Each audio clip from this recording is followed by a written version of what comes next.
इस वीडियो में हम बात करेंगे एक न्यू लॉ जो बना है जिस डिजिटल कंटेंट्स वगैरह के लिए, जिसमें बहुत बहुत सारी चीज़ें आती है like movies, videos, video games, songs या जितने भी तरह के डिजिटल चीज़ें हैं जो डिजिटली ऑनलाइन सेल होती हैं या फिर उनका डिजिटली सेल की जाती हैं उनके बारे में। ठीक है, तो मैं इसको वीडियो को स्टार्ट करूँ उससे पहले थोड़ा सा इसके पीछे में मैं अपना स्टोरी डालना चाहता हूँ कि मैं एक समथिंग ऐप है, ठीक है, स्ट्रीमिंग ऐप है, उससे मैंने ना एक मूवी बाई किया था। मैं कंपनी का नाम नहीं लूँगा।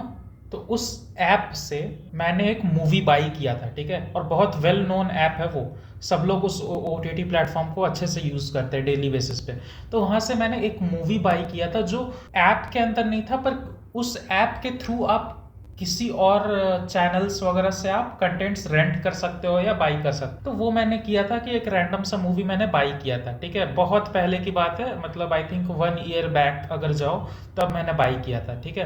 तो कल मेरा मन किया उस मूवी को दोबारा देखने का एक बार, क्योंकि बहुत सारे ऐसे मूवीज होते हैं जिनको आप रिवॉच एक बार करना चाहो और दोबारा सोचना चाहते हो उस मूवी के बारे में।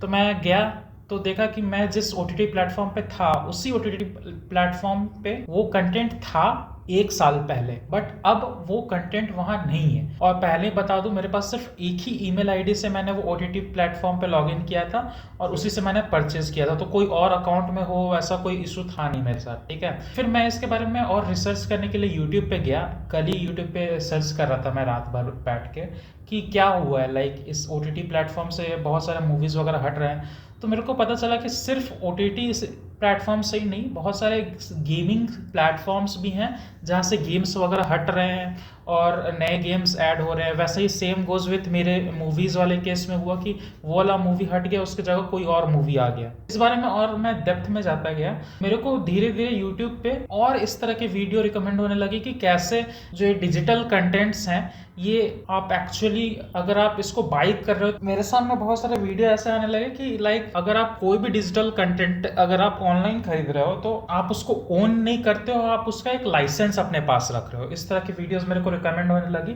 तो मैं सोचा कि लाइक इसको अपने ऑडियंस के साथ भी ज़रा शेयर करूँ कि लाइक हो सकता है उनके साथ भी ऐसा कुछ कभी हुआ हो कि लाइक उन्होंने कभी गेम्स वगैरह खरीदा हो या सॉन्ग्स वगैरह बाई किए हों और बाद में जब नेक्स्ट टाइम उन्होंने ओपन किया हो वो ऐप तो उस ऐप से वो सॉन्ग ही गायब हो या वो गेम ही गायब हो गया हो। चलो अब यहाँ से इस वीडियो को हम स्टार्ट करते। तो मैंने विकिपीडिया वगैरह पे सर्च किया तो मेरे को पता चला कि कैलिफोर्निया में एक गवर्नर हैं जिनका नाम मैं पता नहीं सही से ले पाऊंगा नहीं, गैविन न्यूसम या न्यूसम, गैविन एक गवर्नर हैं। उन्होंने एक नया लॉ पास किया सितंबर 24 को, जिसमें ये था कि अब जितने भी बड़े बड़े कंपनीज है या जो भी डिजिटल कंटेंट्स को सेल करते हैं अब उनको प्रॉपर ट्रांसपेरेंट रहना पड़ेगा अपने ऑडियंस के साथ। कोई कस्टमर अगर उनका प्रोडक्ट ले रहा है ऑनलाइन, क्या वो प्रॉपर ओनरशिप उसका होता है कस्टमर का या लाइसेंस उसके पास होता है या क्या कोई और ऑप्शन है। तो ये इसलिए रखा गया ताकि बहुत सारे लोगों को अभी भी लाइक टर्म्स एंड कंडीशंस वो लोग पढ़ते नहीं, टर्म्स एंड कंडीशंस वो लोग स्किप कर देते हैं।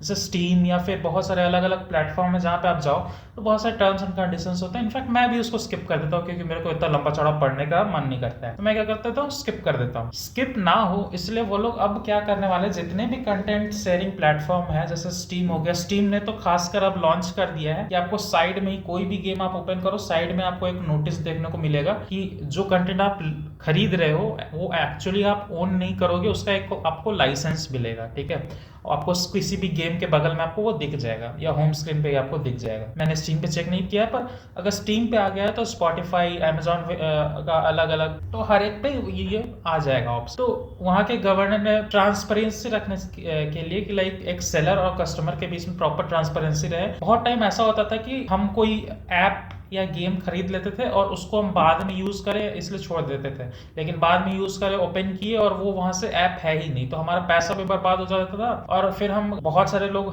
यहाँ पे तो हम लोग कोर्ट केस नहीं करते लेकिन फॉरेन में बहुत लोग कोर्ट केस कर देते हैं कि लाइक हमने परचेस किया लेकिन अब हमारे लाइब्रेरी में है ही नहीं वो फाइल। इन सबको देखते हुए वहाँ के गवर्नर ने एक्चुअली एक सही प्रॉपर डिसीजन लिया है कि लाइक पता होना चाहिए एक इंसान को कि उसका अब वो लाइसेंस ऑन कर रहा है या फिर वो प्रॉपरली उस गेम को परचेज कर रहा है। जहाँ तक इस मगर मैं सही हो तो AB 2426 करके इसका नाम है और जितने भी लॉ अभी तक मैंने आपको बताया ये सब इसी के अंडर आते हैं। अभी तक ऐसा होता था कि ये जो कंटेंट सेलर्स हैं ये लोग क्या करते थे, अपने पॉलिसीज को थोड़ा छुपाने के लिए बहुत सारी चीजें नहीं भी बताते थे अपने कस्टमर्स को, ठीक है। जिससे कि कस्टमर्स के अंदर एक वो रहता था कि लाइक सही चीज नहीं मिल रही है, या जो भी कस्टमर है प्रॉपर ट्रांसपेरेंसी नहीं बन पा रहा सेलर के तरफ से। अब इस लॉ के बाद जितने भी कस्टमर टू सेलर के बीच में जितने भी चीजें होंगी सब ट्रांसपेरेंट होगी कि लाइक कहाँ कहाँ उनका डाटा सेल होता है, या फिर वो ओन कर रहे हैं कि नहीं ओन कर रहे किसी भी डिजिटल मीडिया को। इस तरह की चीजें हैं। सिर्फ मेरे को लगता है मेरी ही बात नहीं है,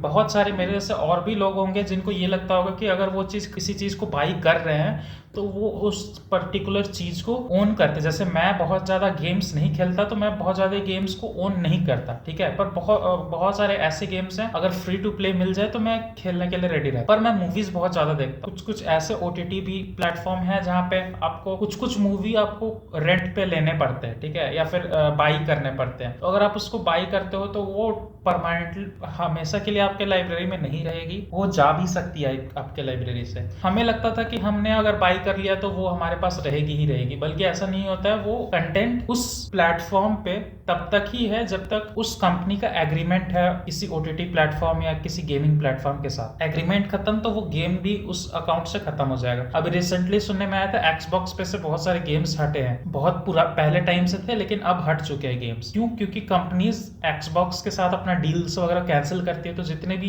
कंपनीज के तरफ से ऑफिशियल गेम्स आते थे वो सारे कंपनीज वापस ले लेती हैं, और Xbox के अंदर सिर्फ वही गेम्स रहते हैं जिनका उनके साथ डील होता है। तो ऐसा बहुत सारे अलग अलग के साथ हुआ है। Steam, epic games. अगर आप ये सोच रहे हो कि स्टीम पे अगर कोई गेम आपने बाई किया है तो अब आप स्टीम पे नहीं बाई करोगे, एपिक गेम्स या फिर किसी और ऐप से आप बाई करोगे एंड देन वहां से रखोगे, तो ऐसी बात नहीं है।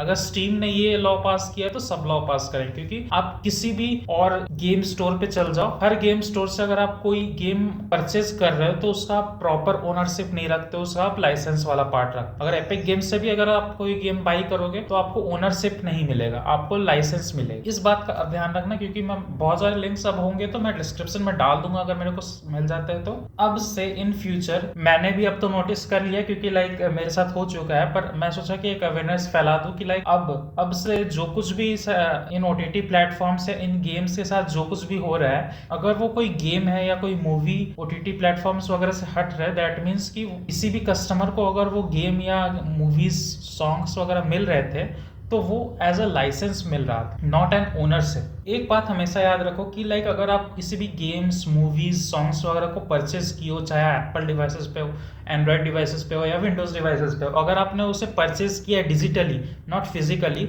तो आप उसका ओनरशिप अपने पास नहीं रखते हो, आप लाइसेंसेस का अपने पास रखते हो, ठीक है, जो कि कभी भी एक्सपायर हो सकता है। अगर उस ऐप स्टोर या अगर उस विंडोज स्टोर से अगर वो गेम गायब हो गया तो वो आपका लाइसेंस भी चला जाएगा। और ये लॉ पास होना एक बहुत अच्छा अवेयरनेस है कि हर स्टोर को अपने हिसाब से बताना पड़ेगा कि वो आपको ओनरशिप दे रहे हैं या लाइसेंस दे रहे हैं। और मोस्टली अब मेरे को लग रहा है कि जिस तरह का स्टीम ने अपना कैंपेन स्टार्ट किया अवेयरनेस फैलाने का, तो इसमें मेरे को लग रहा है कि अगर बाकी स्टोर्स वगैरह भी अगर आपको गेम्स सेल करते हैं ना तो वो आपको लाइसेंस शेयर कर रहे हैं, आपको गेम दे नहीं रहे हैं। तो बहुत अच्छी बात है अगर आपको पहले ही पता लग जाए कि आपको लाइसेंस मिल रहा है तो आप directly free to play games ही यूज़ करोगे मोस्ट ऑफ द टाइम, ना कि आप बाई करोगे। क्योंकि देखो इस गेम्स को बनाने में भी ना बहुत टाइम और एफर्ट लगता है, और इतने अच्छे ग्राफिक्स और इतना अच्छा स्टोरी लाइन देना कोई नॉर्मल छोटे मोटे बात नहीं है। बहुत सारे आर्टिस्ट लगते हैं, बहुत बड़ी बड़ी कंपनीज का फंडिंग्स वगैरह लगता है कि लाइक सही से गेम बने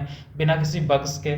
तो ये होना तो बनता ही है, ठीक है। अगर आप फिर भी चाहते हो कि आपके पास प्रॉपर ओनरशिप हो तो आप एक काम कर सकते हो, किसी भी गेम आप खरीद रहे हो ना तो आप उसको फिजिकली बाई करो, फिजिकली उसका सीडी बाई करो और सीडी को यूज करो। उससे होगा क्या कि आपके पास एक प्रॉपर्टी रहेगा, ठीक है। वो सीडी जब तक आपके पास है तब तक आपके पास वो गेम रहेगा ही रहेगा, ठीक है। सीडी को यूज करके आप उससे अपना अकाउंट बना लो इंटरनेट से कनेक्ट करके। ऐसे में आप कभी भी उस गेम को खेल सकते हो, भले ही स्टीम से वो गेम चला गया हो लेकिन फिर भी आप उस गेम को खेल सकते हो क्योंकि आपके पास सीडीज वगैरह है। यूएस में आज के टाइम पे भी अगर आप देखोगे इंस्टाग्राम, अगर मैं आजकल इंस्टाग्राम स्क्रॉल करता हूं तो मेरे को बहुत सारे ऐसे गेमर्स दिखते हैं जिन्होंने अपना एक लाइब्रेरी, फिजिकल लाइब्रेरी बना रखा है जिसमें सीडी वाले गेम्स उन लोगों ने सेट करके रखे हैं। या अगर वो मूवीज देखना प्रेफर करते हैं, तो मूवीज का सीडी उन लोगों ने रखा है अपने पास। उनके पास जो सीडी है तो उससे वो मन चाहे कभी भी वो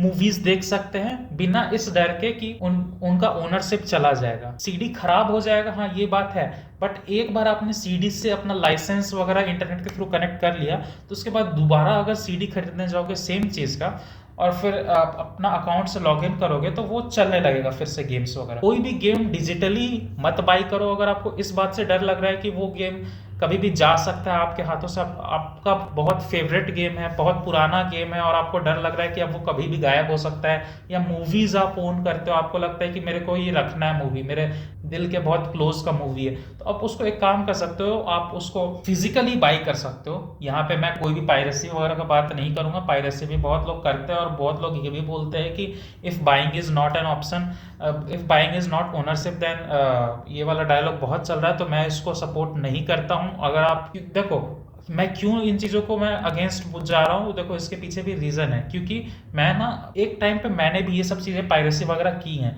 लेकिन आज के टाइम पे जब मैं अपने पुराने वर्जन को देखता हूँ तो मेरे को लगता है कि लाइक ठीक है उस टाइम सही था, जिस टाइम ये मैं कर रहा था 2008 10 15 तक, जब तक भी मैं किया 2015 16 तक, तब तक के लिए सही था क्योंकि मेरे पास उतना दिमाग नहीं था और मेरे को गेम खेलना था और मैं पापा मम्मी को बोलने जाता तो पापा मम्मी डांट डांट के मेरा हालत खराब करते, बोलते कि पढ़ाई में मन नहीं लगता है। तब तक के लिए तो सही था, लेकिन अब क्योंकि मैं खुद का पैसा कमा रहा हूँ या फिर कुछ भी खुद से कर रहा हूँ तो अब मेरा हक बनता है कि लाइक अब मैं पायरेसी करना बंद कर दूं और लाइक खुद से चीज़ों को बाई करूं। अभी भी मेरे पास बहुत सारे ऐसे, अगर मेरे को गेम्स खेलने होते हैं तो लाइक मैं डिजिटली उसको बाई करता था, लेकिन अब इन चीज़ों को देखने के बाद मेरे को नहीं लगता है कि अब मैं डिजिटली बाई करूंगा। बहुत सारे रेयर गेम्स है, जैसे जस्ट कॉज 3 मैंने बाई किया था, लास्ट परचेज किया था, उसके अलावा कोई गेम बाई नहीं किया।